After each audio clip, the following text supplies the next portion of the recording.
A nombre de Pastor Mario de los Ríos, a esta Iglesia Cristiana de la Gracia Polanco. Pues nuevamente estamos aquí reunidos por este medio virtual para alabar al Señor. Y bueno, como es de costumbre, pues vamos a leer el Salmo del día de hoy, que es el Salmo 32.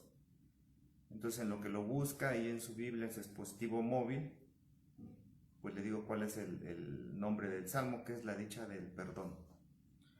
Si ya lo tiene, acompáñeme a orar, y dice la palabra de Dios así: Bienaventurado aquel cuya transgresión ha sido perdonado y cubierto su pecado. Bienaventurado el hombre a quien Jehová no culpa de iniquidad y cuyo espíritu no hay engaño.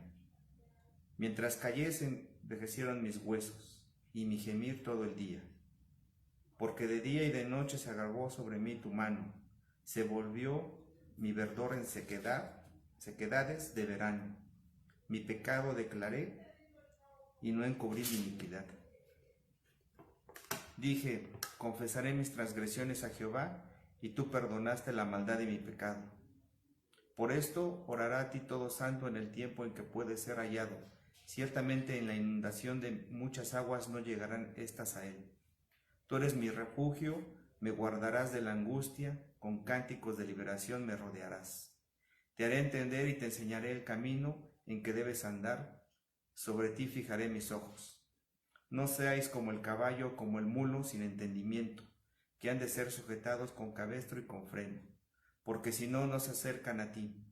Muchos dolores habrá para el impío, mas al que espera en Jehová le rodea la misericordia. Alegraos en Jehová y gozaos justos, y cantad con júbilo todos vosotros los rectos de corazón. Bueno, pues acompáñenme a orar ahí, inclinando su rostro, y vamos a dar oración. Padre, te damos gracias, Señor, por este tiempo que nos permites estar pues nuevamente reunidos por este medio, Señor. Queremos poner este tiempo en tus manos, que nuestros corazones, Señor, nuestra mente esté dispuesta a escuchar tu palabra, que no tengamos distracciones, Señor. Y pues sabemos que mientras nosotros ocultemos nuestro pecado, Señor, si no te lo declaramos, pues obviamente pues vamos a estar cayendo constantemente en él, y no tendremos esa santidad, impedirá el tener comunión contigo, Señor, como menciona tu palabra, porque sabemos que ninguno de nosotros es capaz de buscarte, Señor. Ninguno de nosotros es capaz de declararte, Señor, si tú no eres el que pones el querer como nacer, Señor, por tu buena voluntad en nuestro corazón. Si no pones ese arrepentimiento, Señor, y esa fe en Jesucristo en él. Señor, te pedimos que esta mañana pues tú seas el que a través de tu Espíritu nos hagas entender, Señor, y obedecer tu palabra. Te pedimos que estén abiertos nuestros corazones, Señor, nuestros ojos y oídos espirituales. En nombre de Jesús, amén. Bueno, y para continuar con este servicio de adoración a nuestro Dios, pues vamos a escuchar unos alabanzas, unos himnos, para seguir honrando a nuestro Dios.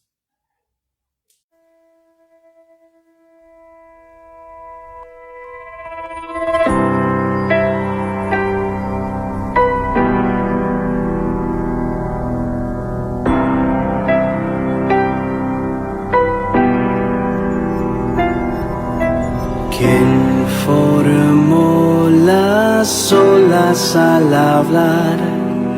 ¿Quién contó la arena en el mar?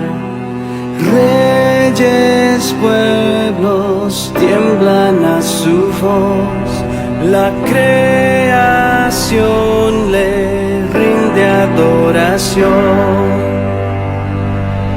Contempla a Dios, en su trono está, venid y adoradle. Contempla al Rey, nadie es como él, venid y adoradle.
Jesucristo, humilde al perecer, ha triunfado y reina con poder.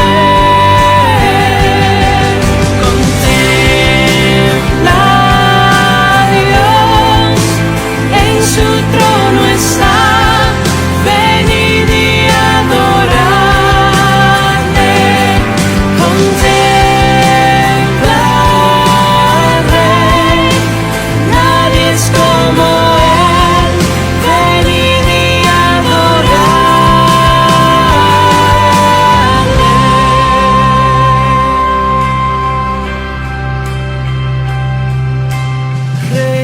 Reinarás por siempre, reinarás por siempre, reinarás por siempre, reinarás por siempre, reinarás por siempre, reinarás por siempre, reinarás por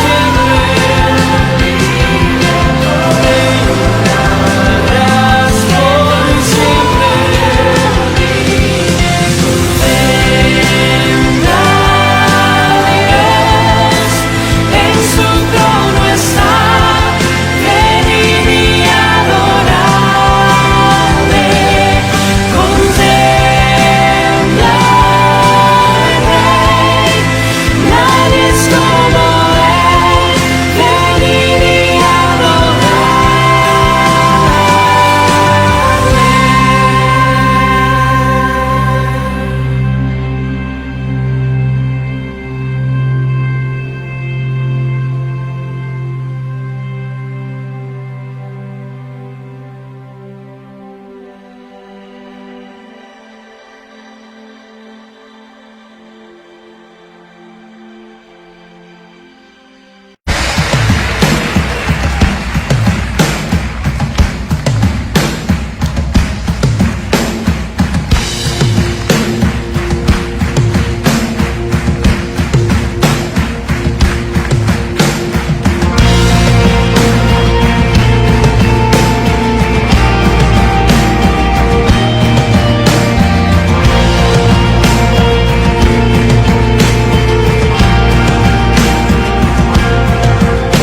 Venid, glorificad a Dios, el Padre del Señor. En Cristo Él nos derramó su eterna bendición. Sin manchas, puros en su luz, nos destinó a ser sus hijos adoptados por la sangre de Jesús. Te daremos la gloria por tu gracia, bondad y amor. Te daremos la gloria, eres el Salvador.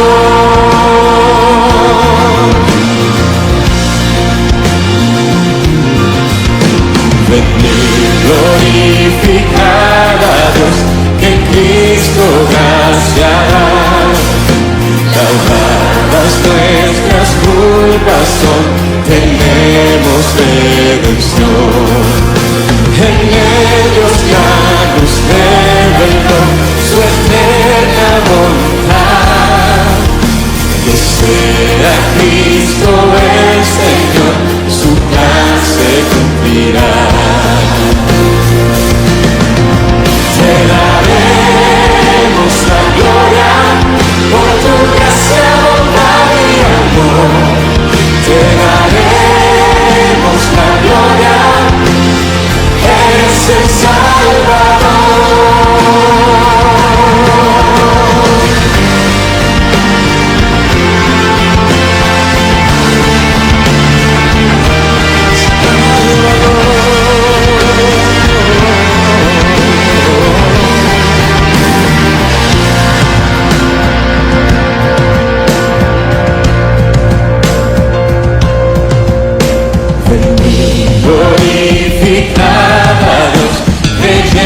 es el Señor, el sello de su Espíritu, por fe tenemos hoy. Él garantiza nuestra fe hasta el día final. Nos uniremos a alabar a nuestro Cristo Dios. Te daremos la gloria por tu gracia, bondad y amor. Te daremos la gloria, eres el Salvador. Te daremos la gloria por tu gracia, bondad y amor. Te daremos la gloria, eres el Salvador.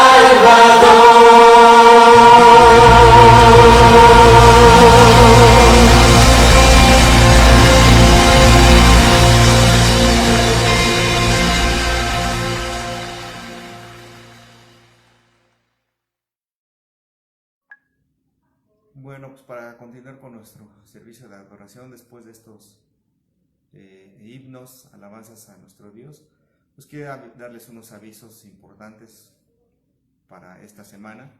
Y bueno, les informamos que vamos a seguir pues hablando para hacer oración. No se desespere, ahí reciba nuestras llamadas, nuestros mensajes. Como sabe, pues tanto el pastor Mario como los servidores, José Luis, Sergio y un servidor, pues estamos haciendo esas llamadas y estamos orando constantemente por ustedes. Le pedimos también que pues siga aportando con sus ofrendas. El número de cuenta pues está en la página, o cualquier duda también se puede, a los que nos conocen, acercar conmigo, con Juan Manuel, para que le puedan pasar los datos y usted pueda dar esa ofrenda que Dios ha establecido en su corazón. Seguimos estando ahí al pendiente de todos. Le recomendamos que siga llevando a cabo en obediencia las instrucciones que dan las autoridades para este tiempo de pandemia, y le pedimos que siga orando también para que pronto, si Dios en su voluntad, podamos reunirnos nuevamente.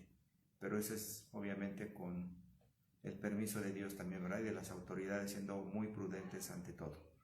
Pues queremos seguirles también agradeciendo para que pues ahora en las redes sociales, ustedes que nos ven a través de nuestra página de Facebook y YouTube, pues sigan dando ahí me gusta, suscríbase a la página de YouTube y pues sigan los videos que se están subiendo de las alabanzas y de las enseñanzas. También comparta todas estas instrucciones, esas enseñanzas, para que pues sus conocidos pues puedan también escuchar de la palabra de Dios. Y bueno, no me queda más que dar paso a la predicación, al sermón del día de hoy, y esperando en que el Señor tenga pues esa palabra para nosotros, esa palabra fresca de exhortación, también de consuelo, que aunque muchas veces parezca que no lo es, pues habla del amor de Dios a través de toda su palabra. Gracias y que tengan feliz domingo. Nuestra predicación de este día, mandamos un gran abrazo a nombre de la Iglesia Cristiana de la Gracia de Polanco, a nombre de nuestro pastor Mario de los Ríos, cada uno de los servidores que están trabajando aún en medio de la contingencia para cada uno de ustedes, para servirles de mejor manera. Reciban un fuerte abrazo de todos y créanos que en la medida de lo posible al servicio a que hemos sido llamados, las funciones que Dios nos ha encomendado, todos están trabajando para que estemos unidos, para que como iglesia estemos alimentados, estemos en comunión, sintamos el amor de Cristo a través de cada uno de los dones que Dios les dio a nuestros amados hermanos, a nuestro amado pastor y a nuestros amados servidores. Así que, pensando en eso, vamos a recibir el alimento espiritual que Dios tiene para nosotros esta mañana. Y le pido, por favor, hermanos, que me acompañen al libro de Isaías capítulo 52, versículo 13. Isaías capítulo 52, versículo 13. Y mientras llega ahí, le recuerdo que estamos viendo quizá el pasaje evangelístico más hermoso del Antiguo Testamento. El pasaje evangelístico más hermoso del Antiguo Testamento. Hoy vamos a terminar con nuestra serie Un glorioso intercambio. Esta es la parte 5.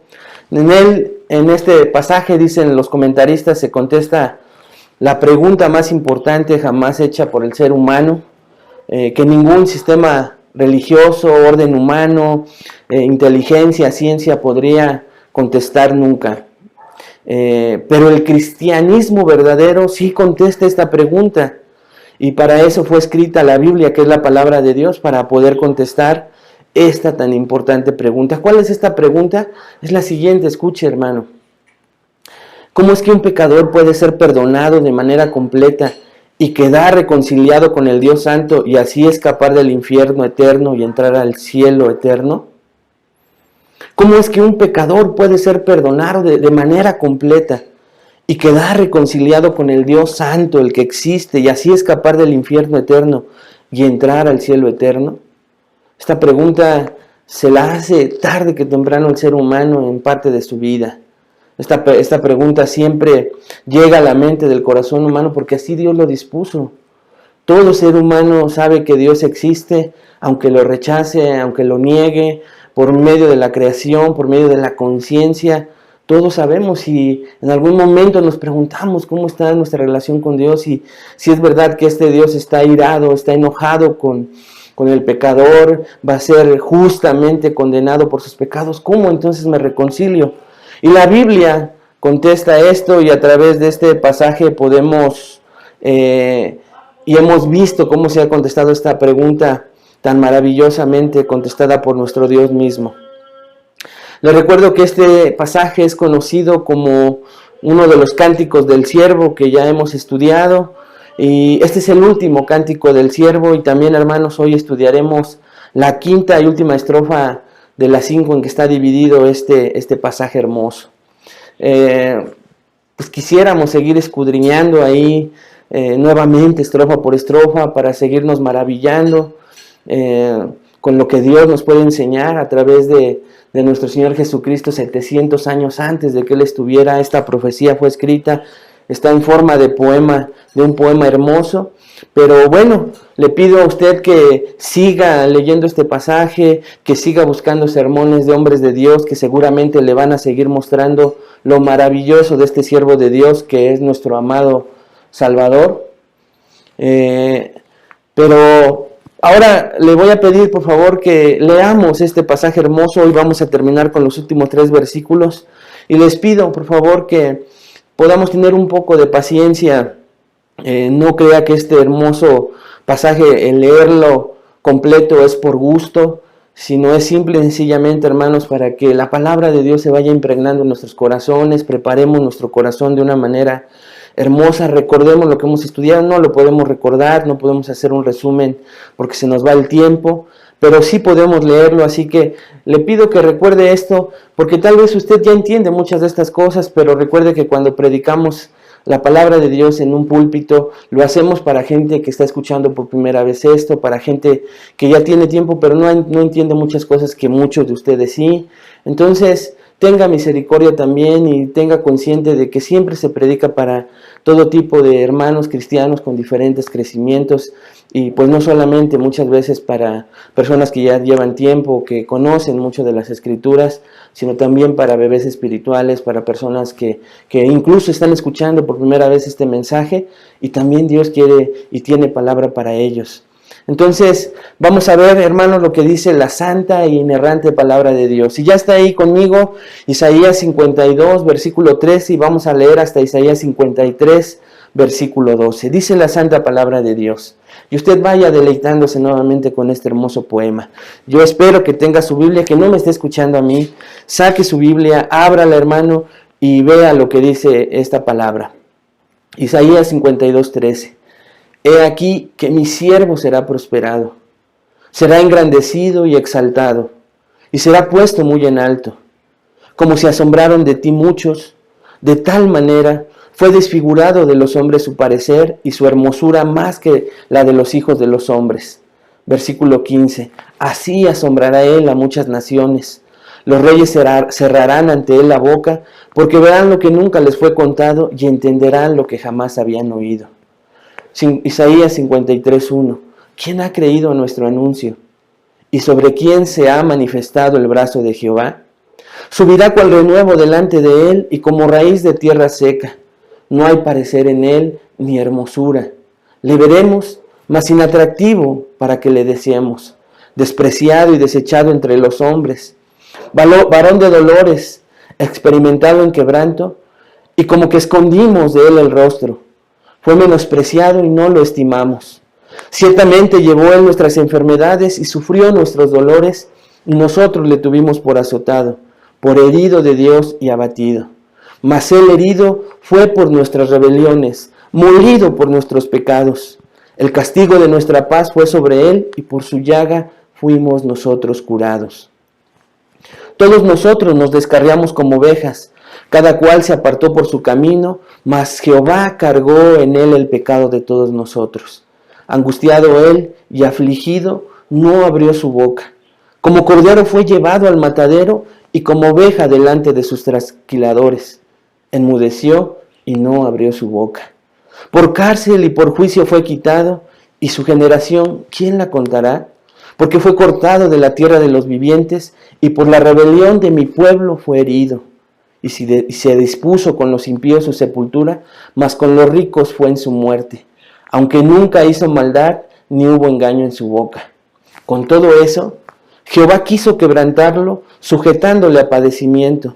Cuando haya puesto su vida en expiación por el pecado, verá linaje, vivirá por largos días, y la voluntad de Jehová será en su mano prosperada. Verá el fruto de la aflicción de su alma, y quedará satisfecho. Por su conocimiento justificará mi siervo justo a muchos, y llevará las iniquidades de ellos. Por tanto, yo le daré parte con los grandes, y con los fuertes repartirá despojos.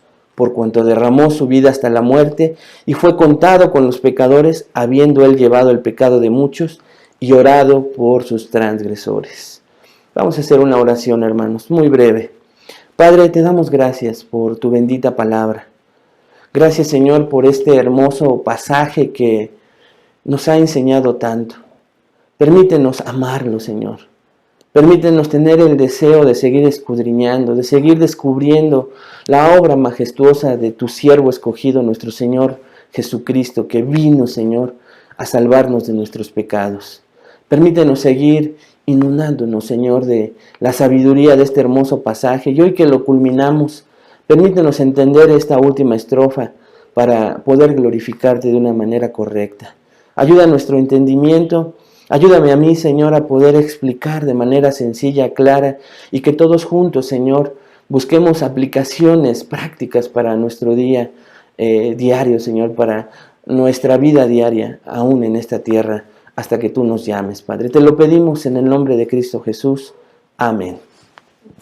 Así que, hermanos, bueno, pues solo de manera puntual, me voy a nombrar lo que hemos visto hasta hoy, no vamos a resumir nada, a recordar nada, pero estamos viendo en este hermoso pasaje 5 marcas del siervo de Dios que te van a llevar a estar agradecido con Él por su salvación gloriosa. 5 marcas del siervo de Dios que te van a llevar a estar agradecido con Él por su salvación gloriosa. ¿De qué manera vamos a estar cada vez más agradecidos? En la manera en que escudriñamos pasajes como este, y entonces podemos entender por la gracia de Dios aún más esta salvación gloriosa, y pues caemos rendidos cuando la entendemos más. ¿Qué hemos visto? Ya vimos 4 de estas marcas. En primer lugar vimos la exaltación anticipada del siervo, Isaías 52, 13 al 15, el rechazo asombroso del siervo, Isaías 53, 1 al 3, el intercambio glorioso del siervo, Isaías 53, del 4 al 6, y hace 15 días vimos la humillación voluntaria y silenciosa del siervo en Isaías 53, 7 al 9. Y hoy vamos a estudiar la última marca de este siervo de Dios, que se llama la exaltación final y asombrosa del siervo, Isaías 53, de 10 al 12, que es los versículos que hoy vamos a estudiar. Y bueno, vamos a comenzar a escudriñar las palabras de cada versículo y vamos a sorprendernos con esta exaltación final y asombrosa del siervo. Si usted recuerda, hermanos, comenzamos con una exaltación anticipada del siervo, Isaías 52, 13 al 15. Dios dice ahí que su siervo será prosperado, enaltecido en gran manera, y terminamos con una exaltación nuevamente final, Y nuevamente, si usted se da cuenta, comenzamos este hermoso poema con palabras de Dios mismo, y después de ver en los versículos 10 y un poquito del 11, cómo terminamos con una confesión que judíos en el futuro están haciendo, de que están entendiendo esta asombrosa obra del Mesías que ellos despreciaron y están haciendo una confesión, la van a terminar en la primera frase del versículo 11 y comienza otra vez la voz de Dios hablando en primera persona y otra vez hablando de su siervo. Entonces, por eso es que comenzamos con una exaltación dada por Dios mismo de su siervo y terminamos con una exaltación final y asombrosa dada por Dios mismo también de su siervo. ¿Por qué? Porque está en medio de esta exaltación de rechazo, de un intercambio costoso y de una humillación voluntaria y silenciosa de nuestro hermoso Señor Jesucristo. En medio de estas tres cosas humillantes, despreciables, dolorosas, hay exaltación. Entonces, podríamos decir que en la conclusión de este poema hermoso, Dios informa su perspectiva sobre el siervo, volviendo al tema de su exaltación final. Es Dios quien hace una conclusión de la perspectiva de su siervo, de su siervo escogido para salvación, y Él es el que va a dar esa perspectiva con su propia voz de la exaltación de este hermoso siervo. Y hermanos, aunque los versículos anteriores, como ya lo dije, veíamos y nos indicaban cómo los hombres despreciaban, le cortaban la vida a este hermoso siervo, esta última parte del poema indica, escuche con mucha atención, que detrás de escena fue Dios mismo que hizo que las iniquidades de todos cayeran sobre él. A pesar de esto, el plan de Dios era exaltar y prosperar a su siervo justo, porque estaba dispuesto a soportar los pecados de muchos. Él voluntariamente fue a soportar este dolor por los pecados de todos nosotros, los escogidos.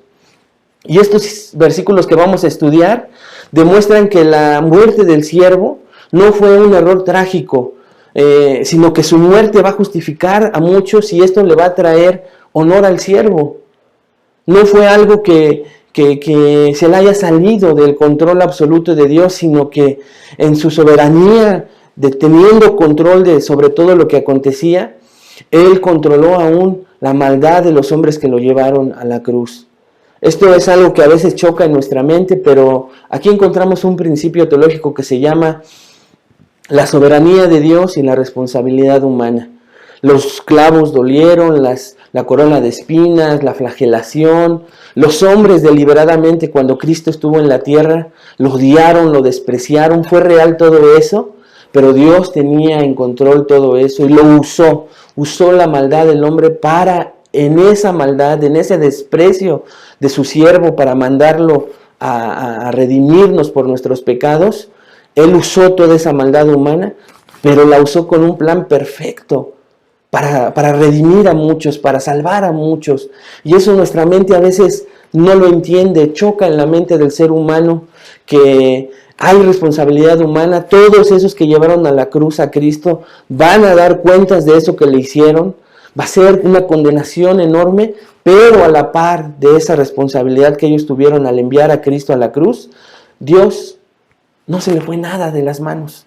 No se le escapó nada de su control absoluto, sino que usó esa misma maldad para en ella ejercer un plan de salvación que hoy usted y yo somos partícipes. Y vamos a ver lo que dice ahí en el versículo 10. Vea cómo comienza este versículo 10 hermoso. Dice, con todo eso, Jehová quiso quebrantarlo, sujetándole a padecimiento. Cuando haya puesto su vida en expiación por el pecado, verá linaje. Vivirá por largos días y la voluntad de Jehová será en su mano prosperada. La primera frase cuando dice con todo eso nos muestra que el grupo de judíos que viene hablando desde el verso 1 de Isaías 53 lo sigue haciendo.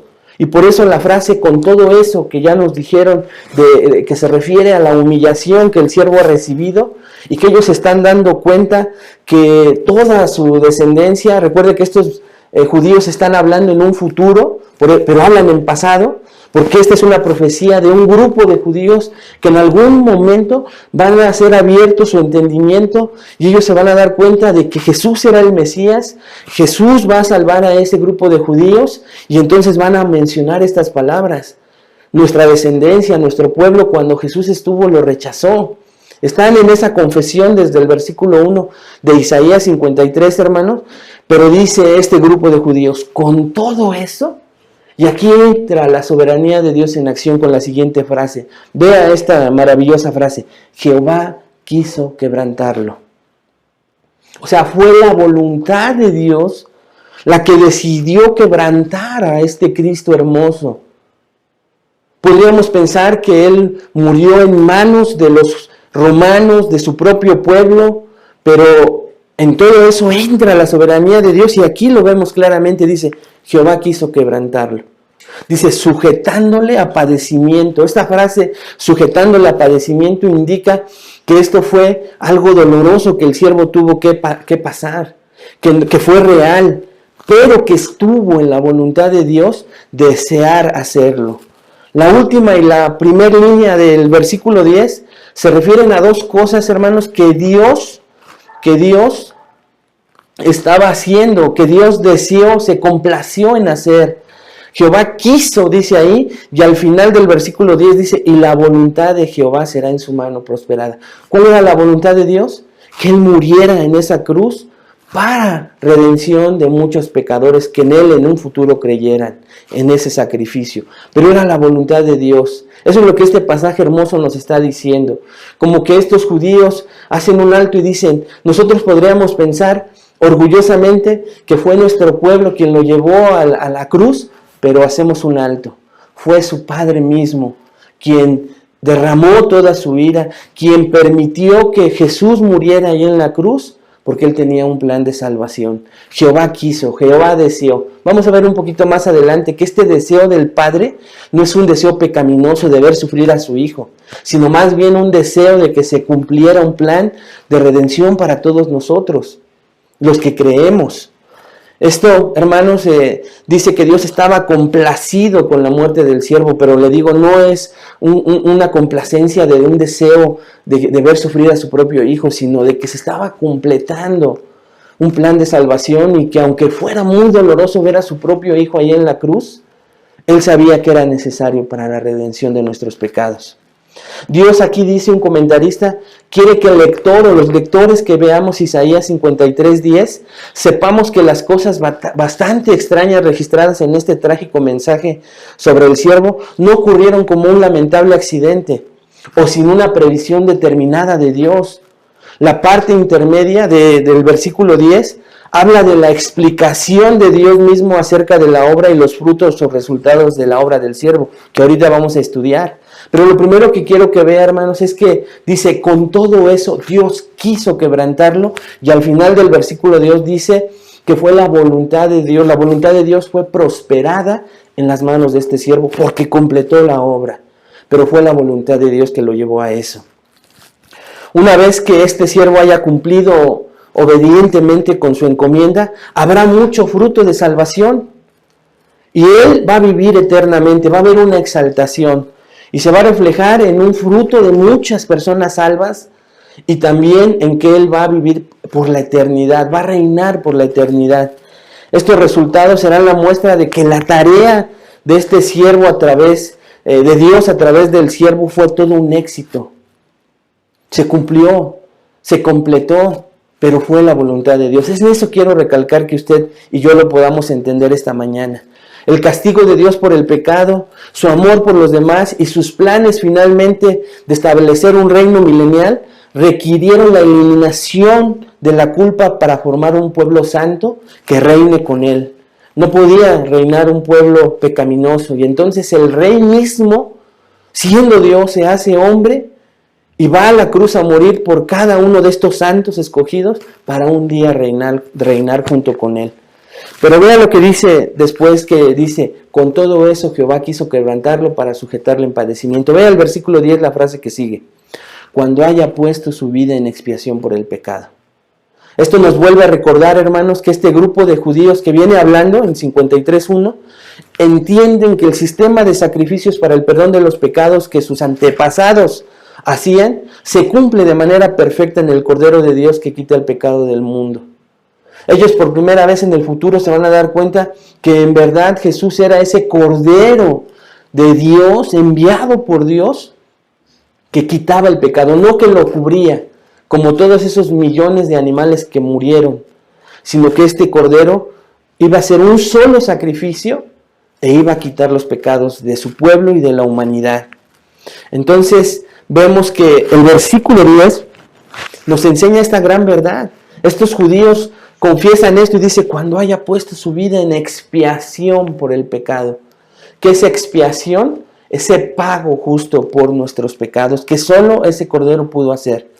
Pero viene a continuación una frase muy corta que ha provocado mucha confusión en el cristianismo pasado y actual.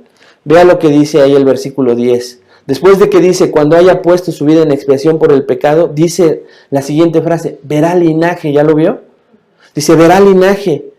¿Qué significa esta frase? Es muy interesante, hermanos, que esta frase tan cortita es un resultado positivo que el siervo verá descendencia, dice ahí, literalmente dice semilla.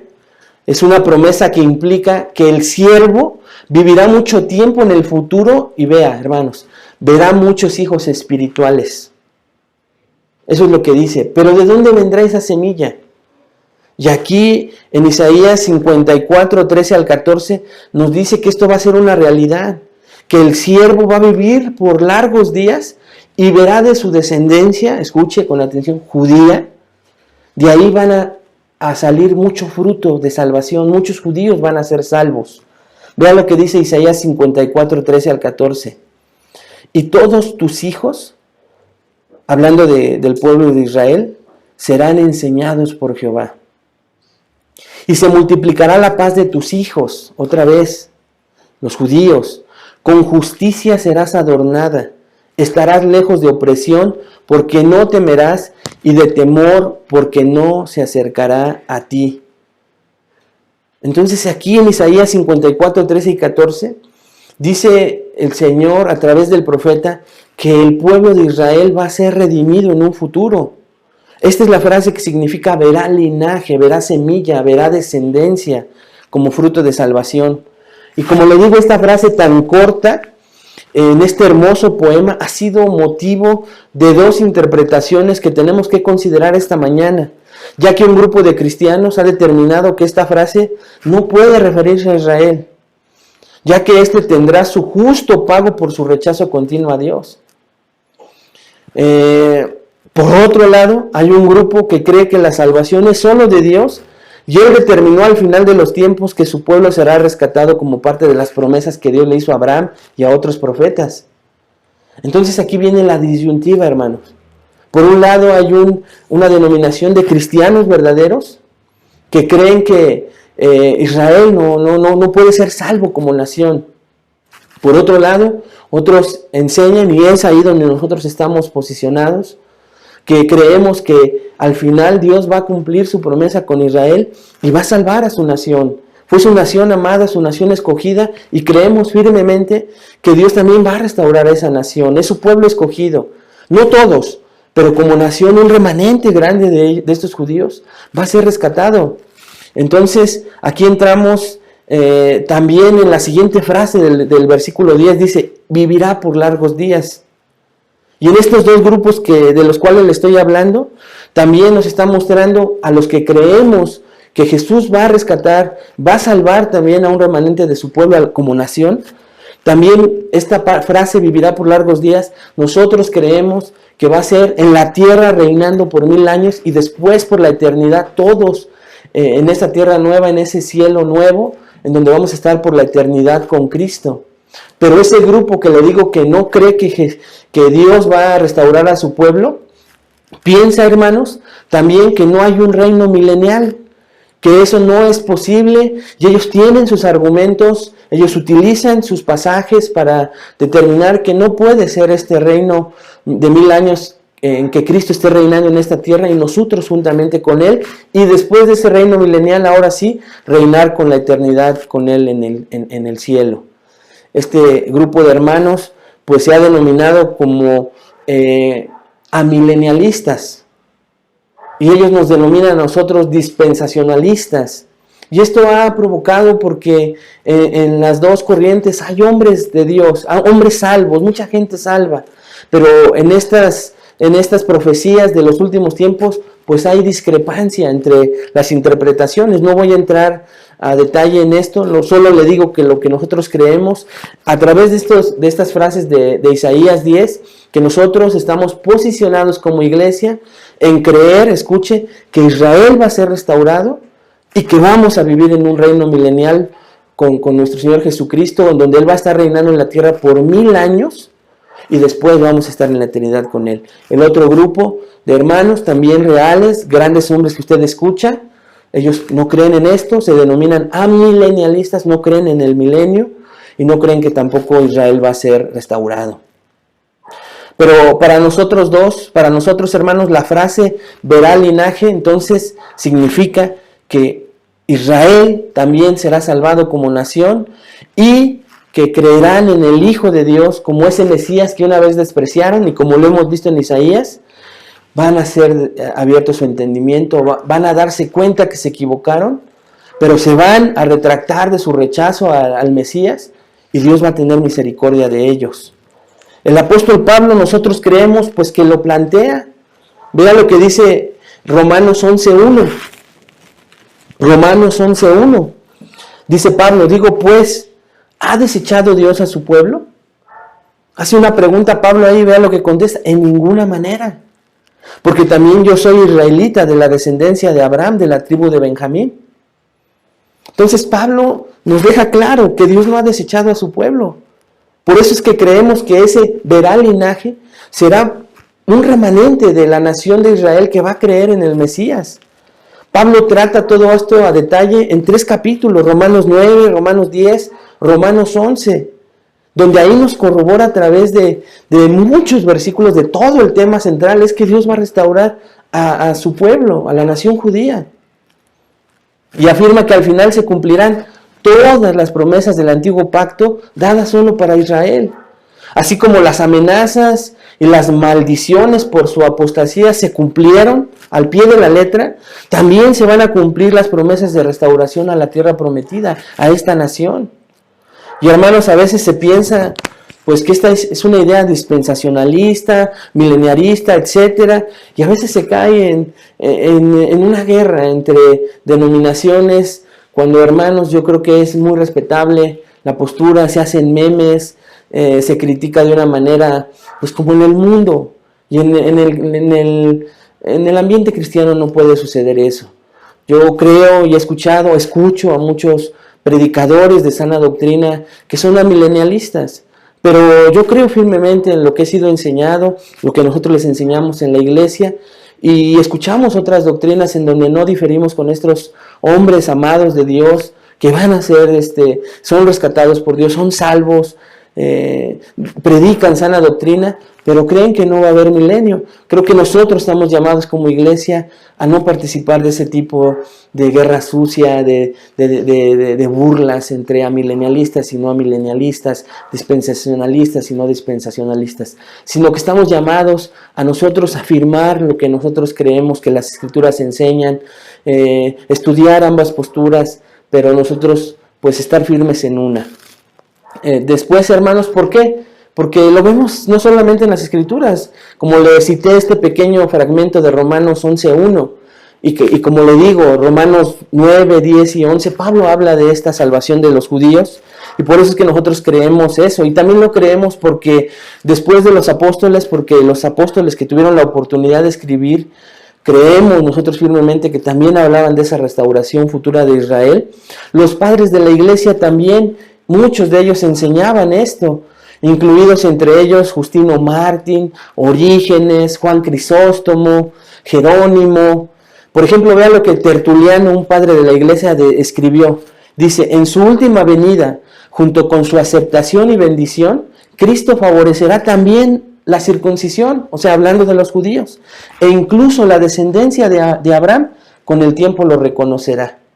Era lo que ellos creían. Siglos después, San Agustín, un teólogo católico, Santo Tomás de Aquino, Calvino, siglos después, muchos de los puritanos ingleses que ustedes han estudiado, escuchado, han visto su biografía, como John Owen, Tomás Manton, John Flavel, muchos de ustedes no los quiero nombrar, también que creían que habría una conversión nacional de Israel.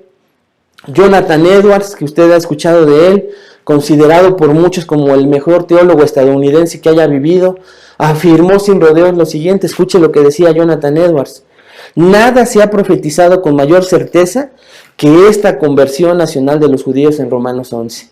Esa era de las palabras que él hablaba y predicaba cuando él estuvo en su ministerio. Entonces mucha gente hoy, lo vemos en muchos hombres actualmente, R.C. Sproul, John Gruden, muchos hombres que usted conoce, creen que la salvación de los judíos como nación es una promesa dada para su pueblo. Romanos 11:25, que era lo que predicaba Jonathan Edwards, dice: porque no quiero, hermanos, dice Pablo, que ignoren este misterio para que no sean arrogantes en cuanto a vosotros mismos. Está hablando de Israel, que ha acontecido a Israel endurecimiento en parte, que haya entrado la plenitud de los gentiles. Vean lo que dice el versículo 26. Luego, todo Israel será salvo. ¿Ya lo vio? No es entre amilenialistas o no, entre dispensacionalistas, es lo que nosotros creemos que enseña la Biblia. Pablo, o Dios a través de Pablo lo está diciendo, y luego todo Israel será salvo, como está escrito: vendrá de Sión el libertador, que apartará de Jacob la impiedad, y este será mi pacto con ellos cuando yo quite sus pecados.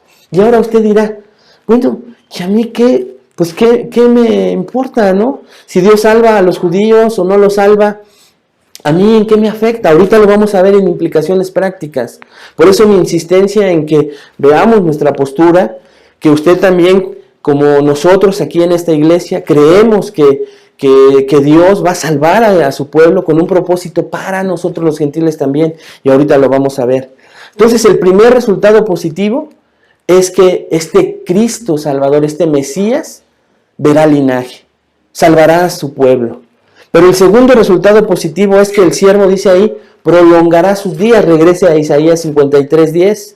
Prolongará sus días. Esta es una frase que abarca la bendición de Dios para que estos dos factores sean posibles. Pero aquí necesita ver, si él dice, escucha hermano, con mucha atención, que se prolongará sus días, ¿por qué va a poder ser posible esto?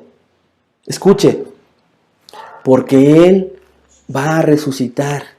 Están diciendo estos judíos. Él resucitó. Nadie puede prolongar sus días si no, después de haber sido llevado a la cruz y haber muerto, haya resucitado. Y aquí, hermanos, tenemos que abordar este tema de la resurrección como el segundo resultado positivo que hay en la aparente derrota y humillación del siervo. Usted recuerda esas hermosas palabras del Salmo 16. Vea lo que dice Salmo 16, versículos 9 al 11. Son como las palabras de este siervo cuando estuvo ahí en la cruz y murió. Vean lo que dice: se alegró por tanto mi corazón y se gozó mi alma. Mi carne también reposará confiadamente. Escuche por qué. Porque no dejarás mi alma en el Seol, ni permitirás que tu santo vea corrupción. Me mostrarás la senda de la vida. En tu presencia hay plenitud de gozo, delicias a tu diestra para siempre. Este Salmo 16 sabemos que habla de la resurrección. Que este santo de Dios dice: se alegró mi corazón, se gozó mi alma, mi carne también reposará confiadamente. Pero escuche por qué. Porque no dejarás mi alma en el Seol. No permitirás que tu santo vea corrupción. Entonces, ¿qué dice esto? Lo va a resucitar. Si bien es cierto, hermanos, que no se aborda de una manera todavía la resurrección, es importante para que el siervo sea exaltado. No puede haber exaltación si no hubo resurrección. Y es el tema principal de la última estrofa que estamos analizando en los versículos 10 al 11.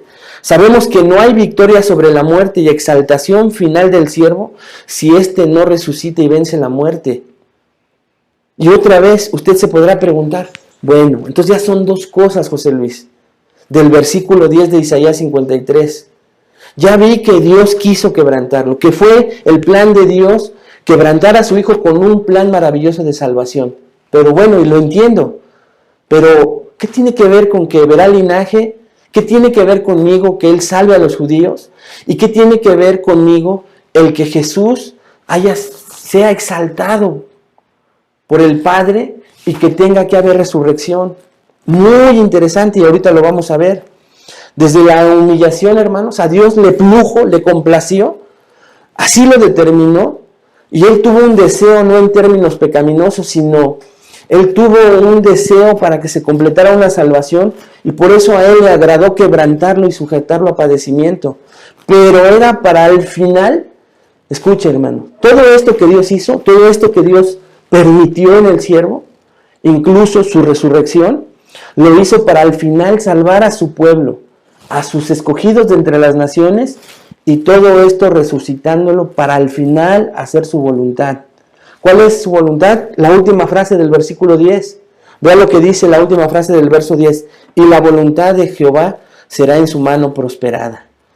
Jesús, hermanos, entonces hizo y cumplió la voluntad del Padre tal y como Él lo había dispuesto. Esto es lo que está diciendo esta última frase. Y la voluntad de Jehová será en su mano, en las manos del siervo prosperada. ¿Qué quiere decir prosperada? Completada.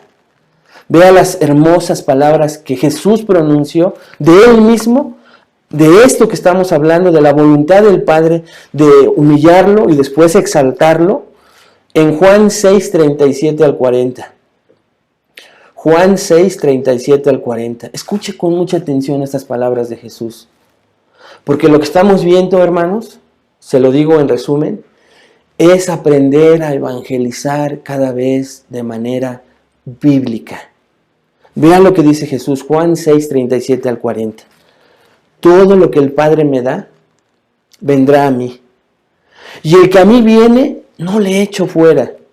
Porque he descendido del cielo, no para hacer mi voluntad, sino la voluntad del que me envió. Y esta es la voluntad del Padre, el que me envió. Jesús dice, ¿quieren saber cuál es la voluntad del Padre que me envió? Vea, que de todo lo que me diere, no pierda yo nada, sino le resucite en el día postrero. Versículo 40, y esta es la voluntad del que me ha enviado. Otra vez, dice dos veces, esta es la voluntad del que me ha enviado. Que todo aquel que vea al Hijo y cree en Él, tenga vida eterna, y yo le resucitaré en el día postrero. Entonces, ¿cuál es la voluntad del Padre? Que el que ponga su confianza en Cristo tenga vida eterna y sea resucitado en el día postrero, en los días finales, en su segunda venida, hermanos. Y eso es lo que va a suceder. Porque Isaías 53, 10, la última frase dice, y la voluntad de Jehová en Él, en su mano, será prosperada. Por eso es muy importante creer esta verdad de Isaías 53, 10. Y ahora sí, dice ahí, en la primera frase del versículo 11, ya en la última parte de la confesión de estos judíos que están hablando desde el versículo 1. Vean lo que dice, y que está conectada al versículo 10. Verá el fruto de la aflicción de su alma y quedará satisfecho. ¿Quién va a quedar satisfecho? Jesús.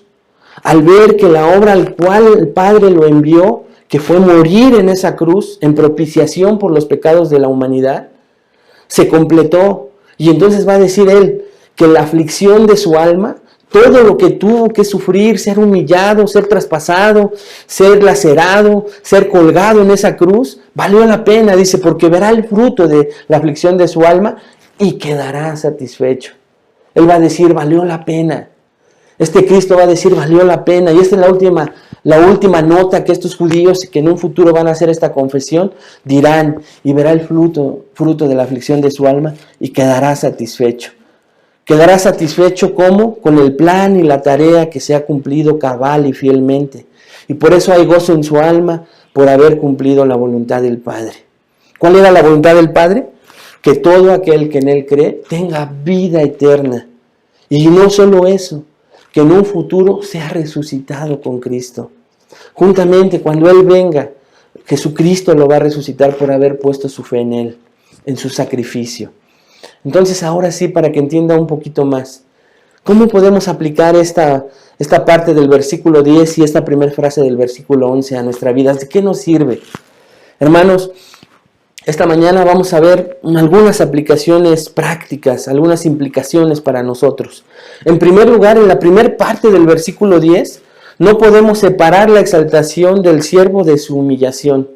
Repito, nosotros como creyentes no podemos separar la exaltación del siervo de su humillación. ¿Qué quiero decir con esto, hermanos? Que hoy en día no podemos correr el riesgo de presentar el Evangelio solamente lleno del amor de Dios, sino que tenemos que manifestar su sacrificio en la cruz. Tenemos que manifestar que lo que costó ahí en la cruz. Nuestro Evangelio no solo puede ser, repite una oración, cree en el Señor Jesucristo y serás salvo, sin todas las implicaciones que hemos visto en Isaías 53. Él fue humillado, Él murió en silencio, Él murió por nosotros. Y tenemos que evangelizar de esa manera. Porque a veces se corre hoy el riesgo, hermano, de olvidar esto, que detrás de este precioso acto está el plan de Dios para salvarnos. Y entonces quitamos el plan de Dios que acabamos de ver, que Él quiso quebrantarlo, que Él quiso derramar toda su ira en este siervo hermoso, pero Él se complació en esto porque sabía que detrás de esa muerte había perdón de pecados. Tenemos que predicar esto, que Jesucristo no hizo un acto heroico, porque si bien es un acto heroico, no fue solamente terminar en eso, sino que detrás de eso, escuche, estaba el que Dios lo salvara a usted. Necesitamos como cristianos creer esta verdad en nosotros, amar, adorar al Señor por esto, entenderlo cada vez más y entonces ir a predicar de esta manera. Hoy hay algunos que no quisieran este sacrificio, que este sacrificio se hubiera hecho. Dicen, esto fue tan doloroso, hay que evitar hablar en el Evangelio de este sacrificio tan doloroso. Solo hay que hablar del amor de Dios. Vean lo que dice un escritor bíblico, irónicamente, un predicador de estos tiempos. Si Dios quiere perdonarnos, dice este hombre, ¿por qué simplemente no lo hace? Ve hasta dónde llega la mente de no entender el sacrificio y un evangelio con sacrificio, con sangre, con dolor, porque fue real lo que pasó Cristo. Dice este hombre, ¿de qué manera castigar a un inocente mejora las cosas? ¿Sabe? Eso simplemente parece una injusticia más en la ecuación cósmica. Dice él, parece maltrato infantil divino. ¿Por qué Dios no solamente ya hubiera perdonado y ya? ¿Por qué tuvo que llevar a su propio hijo? Esto es inhumano, esto está equivocado. Y entonces a través de este pensamiento, su manera de evangelizar es solo presentar el amor de Dios. Y por eso hoy muchos piensan que son salvos, pero no lo son. O muchos que son llevados, hermanos, a los pies de Cristo a través del arrepentimiento y la fe. No se les es evangelizado de esta manera. Decirles que costó la humillación de Cristo, pero que esto estaba en los planes de Dios para que él o ella fueran salvos. Es la manera en que estamos llamados a evangelizar. Nadie más que Jesús, el justo, el inocente, podía pagar la enfermedad llamada pecado, derramando su sangre con tal martirio para expiación, para pagar justamente nuestros pecados. Esta es la manera en que nosotros tenemos que evangelizar, que nadie más que Jesús, el justo, el inocente, podía pagar la enfermedad llamada pecado. Cuando nosotros hablamos de la tortura y el martirio en el Calvario, estamos hablando del gran amor que Dios tiene por nosotros. Tenemos que presentar un evangelio así, hermanos. Y para muchos cuesta trabajo evangelizar, presentarlo al siervo sufriente, pagando lo que a otro le correspondía pagar. Solo lo mencionamos, pero no entramos a detalle. Es muy ofensivo, dicen ellos. Solo presenta el amor de Cristo y ya. Eso es lo que importa. Pero escucha, hermano. El amor de Cristo se engrandece en nuestros corazones y en los corazones de a quien le presentamos a Cristo. Repito, el amor de Cristo se engrandece en nuestros corazones cuando vemos que el pecado de la humanidad no es un simple juego, no es una faltita, sino que es una cosa grave a la santidad de Dios que costó la muerte dolorosa y silenciosa de su propio Hijo. Así tenemos que evangelizar. Porque cuando solo mencionamos el amor de Cristo y reciben el amor de Cristo, Cristo te ama, siendo antibíblicos incluso con esa frase solamente,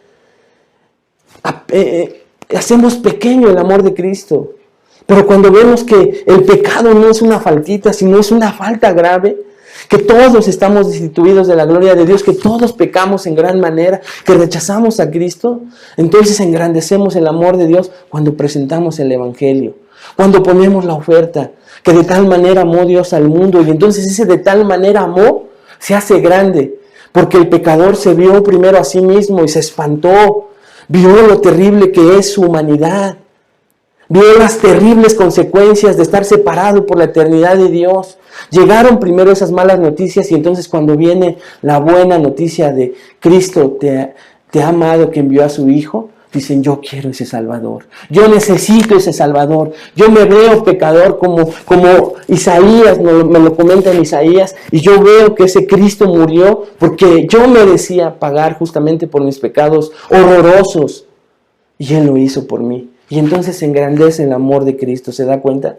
Y ese es el ofrecimiento para ti que nos oyes por primera vez, al que le compartieron este video.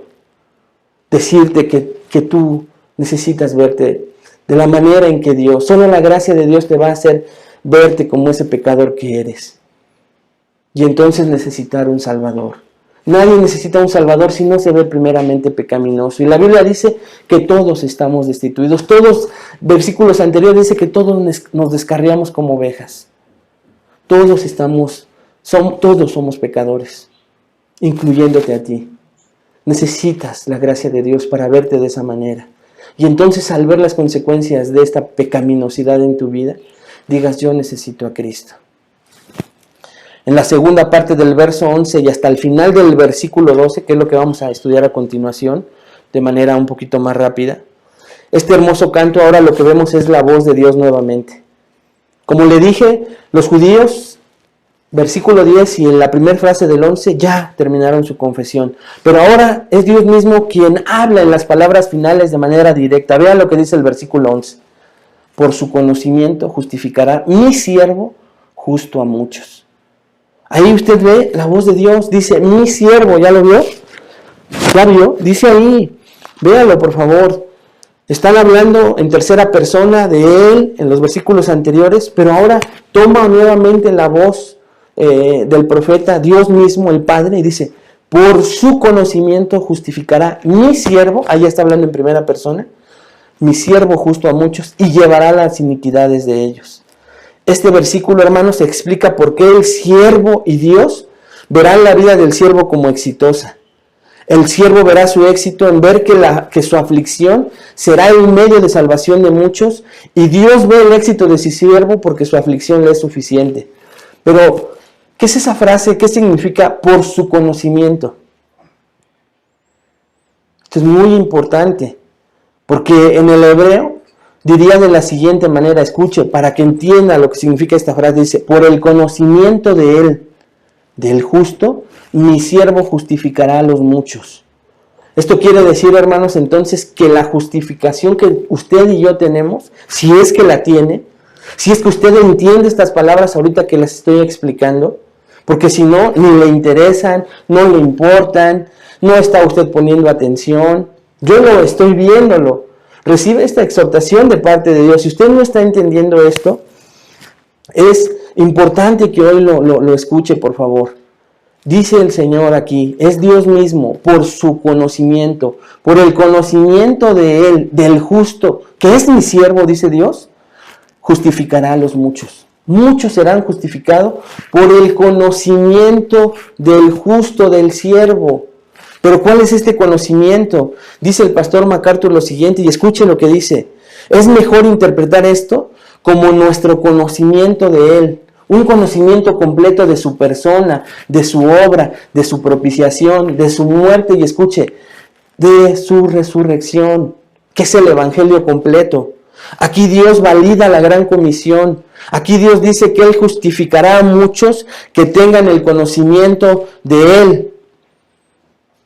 Repito, Él justificará a muchos que tengan el conocimiento de Él, que conozcan cara a cara a Jesucristo, que entiendan quién es Jesucristo, cómo bajó del cielo, era Dios mismo, se hizo hombre, su obra fue predicar las nuevas buenas de salvación a través de su propia propiciación, que fue a la muerte y que ha resucitado. Quien no conoce estas cosas, cuando le han evangelizado, aunque tenga años en las iglesias, hermanos, discúlpenme, pero si él no viene por el conocimiento de él, son palabras de Dios que estamos viendo en Isaías. Solamente ha sido iluminado con el evangelio, se ha arropado, ha ido a una iglesia, pero su vida no ha sido transformada. Y por eso que este tipo de personas, aunque están sentadas en las iglesias, sigue practicando el pecado. Porque no han venido al conocimiento de la persona de Jesús, de su obra, de su propiciación, de su muerte y de su resurrección. Una persona que no entiende estas cosas en el evangelismo que le han dado, aunque haya estado sentada en las iglesias, no es salva. Dice aquí claramente, lo repito, escuche lo que dice Isaías: por el conocimiento de él, del justo, mi siervo justificará a los muchos. Mi siervo, por el conocimiento de él. Y para eso se necesita la gracia de Dios. Entonces, no va a ser salva una persona a la cual le cuenten una historia, le cuenten una anécdota, haya en una iglesia una música de fondo conmovedora, un testimonio tremendo, pero al que no se le haya presentado la persona, obra, propiciación, muerte y resurrección de Jesucristo. Por eso es que muchos domingos, cuando hemos estado pudiendo congregándonos, se presenta un Cristo, la persona viene con problemas y les dices: ¿quiere que Cristo entre a tu corazón? Pues ¿quién lo quiere? Uno busca un salvavidas, pero cuando se acaba el problema, se acaba la fe en Cristo. Y muchos se dan la espalda y muchos continúan, pero no creen en Jesús como su Salvador. No creen en la resurrección de Cristo, no esperan la resurrección de Cristo, no anhelan el regreso de Cristo. ¿Se ha dado cuenta de ese tipo de personas en las iglesias? Y este versículo también nos llama a la gran comisión. Dice Romanos 10:13, porque todo aquel que invocare el nombre del Señor será salvo. Pero ¿cómo van a invocar? ¿Cómo pues invocarán a aquel en el cual no han creído? Dice el versículo usted lo ha leído muchas veces. ¿Y cómo creerán en aquel de quien no han oído? ¿Y cómo irán sin haber quien les predique? ¿Y cómo predicarán si no fueren enviados? Como está escrito: cuán hermosos son los pies de los que anuncian la paz, de los que anuncian buenas nuevas. Mas no todos obedecieron el evangelio. Pues Isaías dice, ¿quién dice ahí, hermanos, que dice? Isaías: Señor, ¿quién ha creído a nuestro anuncio? Así, un pasaje conocidísimo por todos. Así que la fe es por el oír, y el oír por la palabra de Dios. El oír, por la palabra de Dios. ¿Qué aspecto, hermano, tienes de Jesucristo? ¿Entiendes verdaderamente su persona? ¿Entiendes que era Dios mismo y se humilló haciéndose hombre? Que convivió con los transgresores, que vivió con los transgresores, que convivió con los transgresores, que fue a morir en la cruz por ti. ¿De verdad lo entiendes? ¿De verdad crees en esta verdad? Hermano, otra pregunta. ¿Te interesa que Jesús haya resucitado? Si a ti no te interesa, si en tu evangelismo, si en tu cristianismo has estado menospreciando porque no te han enseñado bien, no te hemos enseñado bien, incluso me añado, que en el evangelio tiene que venir incluida la resurrección, porque eso cambiaría nuestra vida por completo. ¿Por qué la resurrección tiene que venir unida al evangelio? Porque a una persona a la que se le predicó, escucha, el evangelio en donde se incluye la resurrección, espera ya el regreso de Cristo. No está atada a los placeres de esta tierra. Un cristiano, hay muchos cristianos verdaderos, salvos, que se van a ir al cielo, pero que están padeciendo tanto en esta tierra, arraigados y cimentados en los placeres que este mundo ofrece. Pensando que ellos logran las cosas, pensando que ellos son los que logran en esa bendición de Dios y lo añaden, pero están tan arraigados que no estarían listos para que esta mañana Dios les dijera: hoy vengo por ti. ¿Tú estarías listo para que el Señor te llevara? ¿Realmente? ¿O estarías diciéndole: híjole, tengo pendientes todavía, Señor, no he hecho mi testamento? ¿O estarías listo, Señor? Como decía Pablo, para mí el vivir es Cristo y el vivir es Cristo y el morir ganancia. Ya estoy listo. Muchos cristianos no están listos para partir porque no les fue predicada en su evangelismo, cómo los evangelizaron o cómo los han discipulado después, que Jesús resucitó y va a regresar y vamos a reinar con Él. Vean lo que dice el versículo 12 y con esto voy terminando. Por tanto, yo le daré parte con los grandes y con los fuertes repartirá despojos.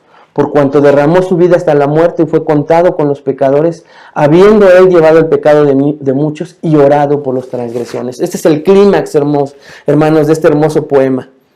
Y dice, por tanto, señalando una fuerte conexión entre el sufrimiento de Cristo y su exaltación. Un comentarista lo resume de manera magistral para explicar la frase, yo le daré parte con los grandes y con los fuertes repartirá despojos, y dice, es muy interesante descubrir o saber quiénes son los grandes y los fuertes. También ver que Jesús, el siervo, va a repartir, va a compartir con los grandes los despojos de su victoria. ¿Quiénes son esos grandes y esos fuertes, hermano?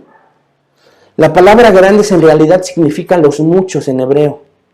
¿Y quiénes son esos muchos fuertes? Los que eran débiles.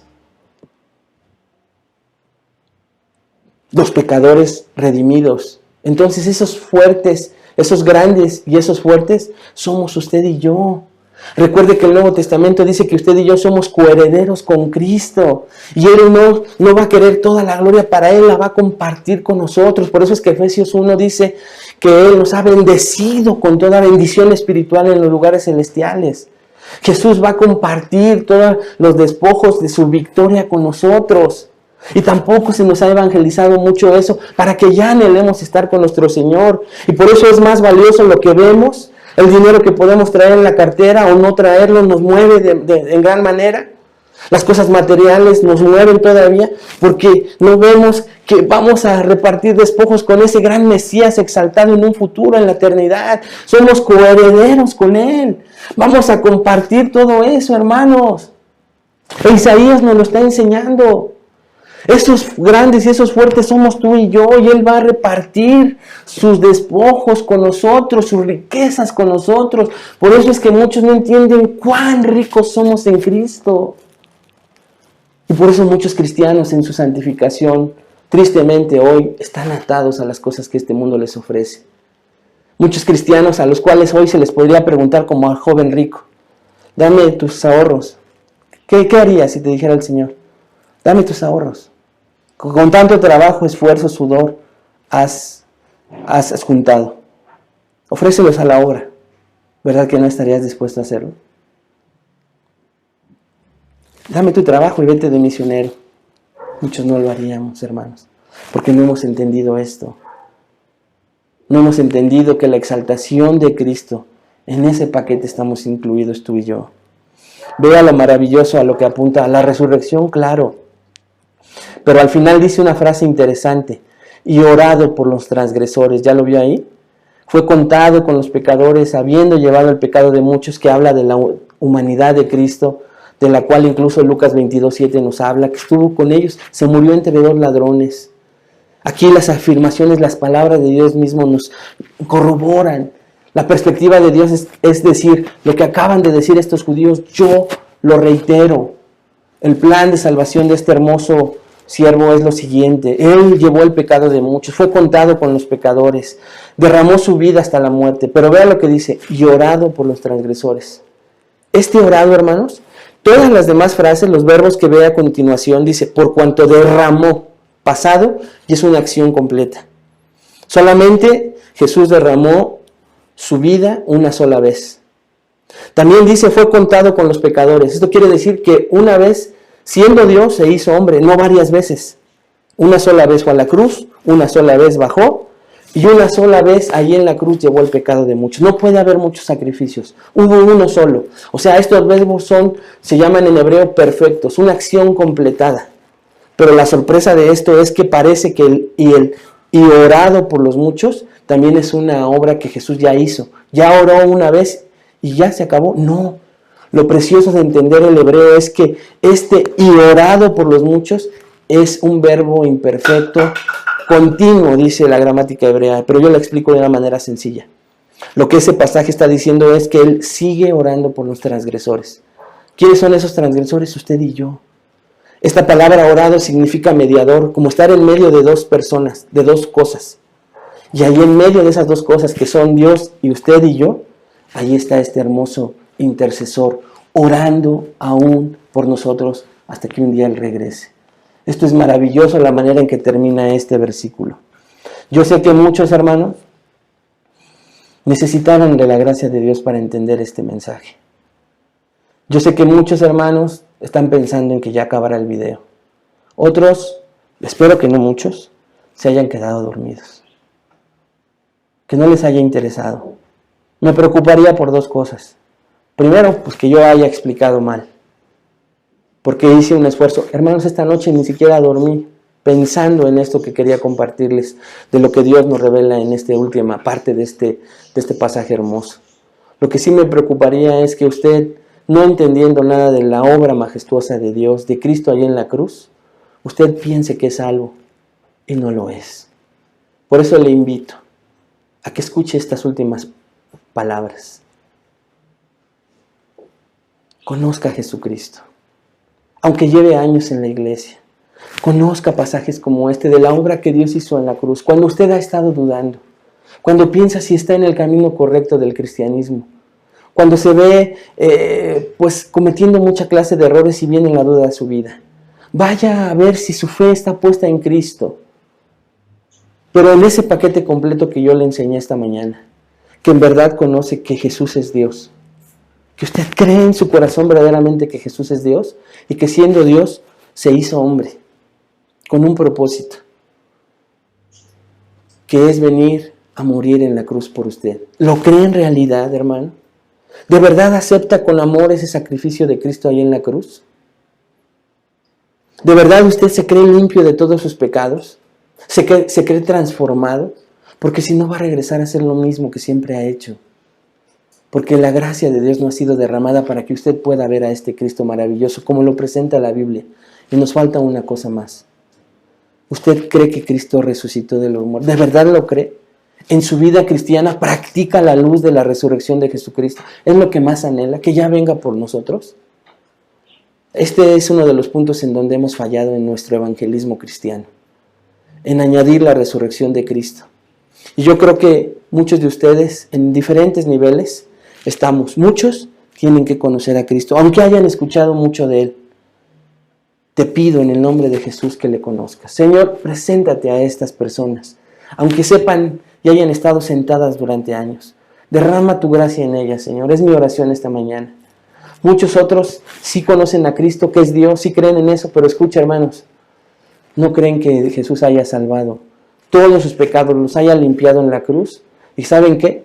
Siguen pecando. Les sigue interesando un reverendo cacahuate su vida cristiana. Piensan que ya son salvos y que eso les da permiso a hacer lo que quieran. Eso es un evangelismo falso. Estás camino al infierno, no te engañes, porque dice Mateo 7, entonces vendrán y me dirán, Señor, en tu nombre estuve sentado, en tu nombre hice milagros, en tu nombre se transformaron muchas personas, y te dirán, no te conozco. Ten cuidado de no estar centrado en este evangelismo falso, por favor. Si tú estás haciendo lo que quieres, si no te interesan las cosas celestiales, si tú sigues aferrado a las cosas materiales de este mundo, ten cuidado y conoce que Cristo vino a derramar su vida por ti en la cruz del Calvario. Y los últimos, en donde yo mismo me añado, hermano, y espero que la humildad esté en tu corazón y encuentres que hemos menospreciado mucho la resurrección de Cristo en nuestro evangelio, en nuestro evangelismo propio. Y no vivimos a la luz de la resurrección de Cristo. No vivimos a la luz de esas hermosas promesas de vivir por Él en la eternidad y que ya regrese. Que vamos a reinar con Él 1000 años, que vamos a juzgar también con Él 1000 años. No vivimos a la luz de esta hermosa verdad y eso ha estorbado nuestro cristianismo, y el llamado de esta mañana para ti también es este. Vive a la luz de la resurrección de Cristo y te puedo asegurar que nuestra vida, me añado contigo, va a cambiar.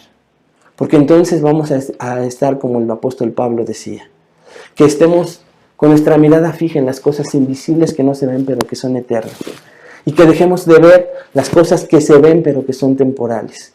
Muchos de nosotros, yo sé, incluyéndome a mí, siendo el primero al que Dios habló esta mañana y en la preparación de este mensaje, vivimos todavía atadas a las cosas materiales. Y repito la pregunta de hace un rato.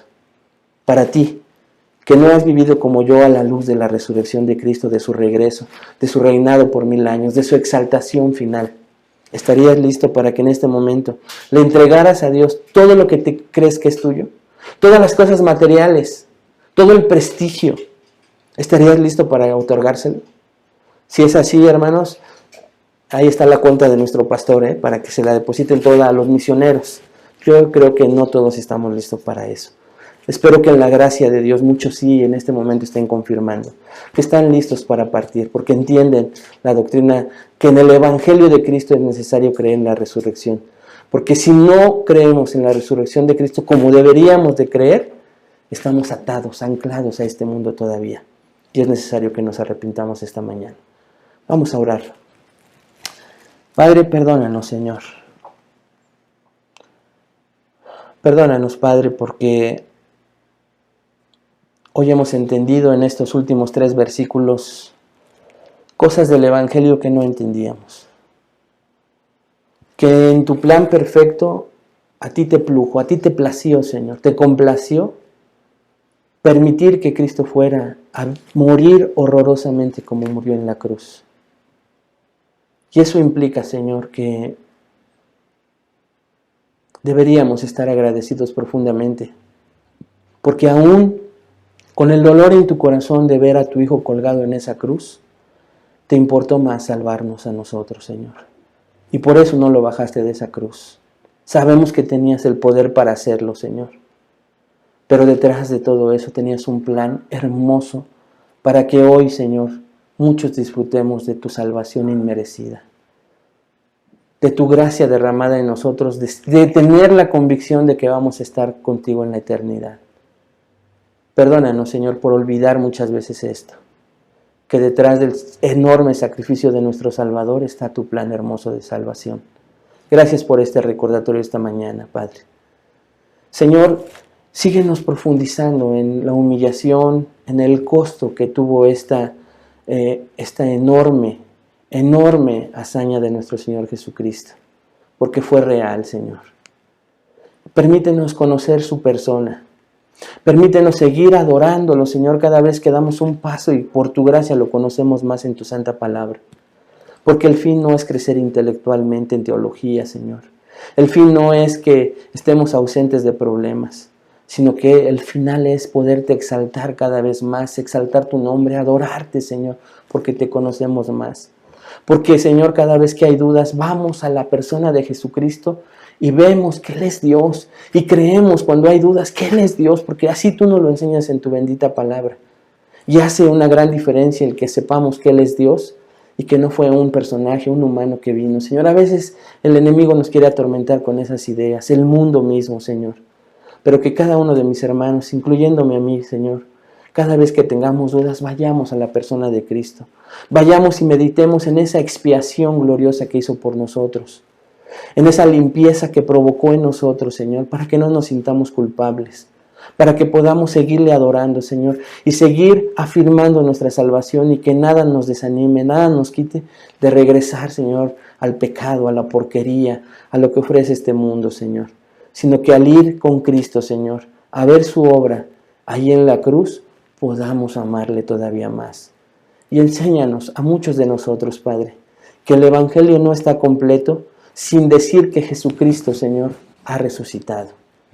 Porque nosotros, cuando nos ha faltado esta hermosa palabra de que Él resucitó, Señor, nos perdemos en lo que ofrece este mundo. Y aún siendo salvos, de verdad, Padre, estamos fijándonos en las cosas materiales que este mundo ofrece, en los placeres que este mundo nos da, Señor, y te olvidamos. Olvidamos que la meta es anhelar que tú ya regreses, Señor. Y muchos de nosotros esta mañana queremos reconocer esto. Enséñanos más sobre esta doctrina de la resurrección, Señor, y que sea una motivación para nosotros poder esperarte. Te lo pedimos todo esto, Señor, en el nombre de Cristo Jesús. Amén. Amén, hermanos, pues que Dios les bendiga. Mediten en estas grandes verdades, completen su evangelismo y nos vemos la próxima semana. Que Dios les bendiga.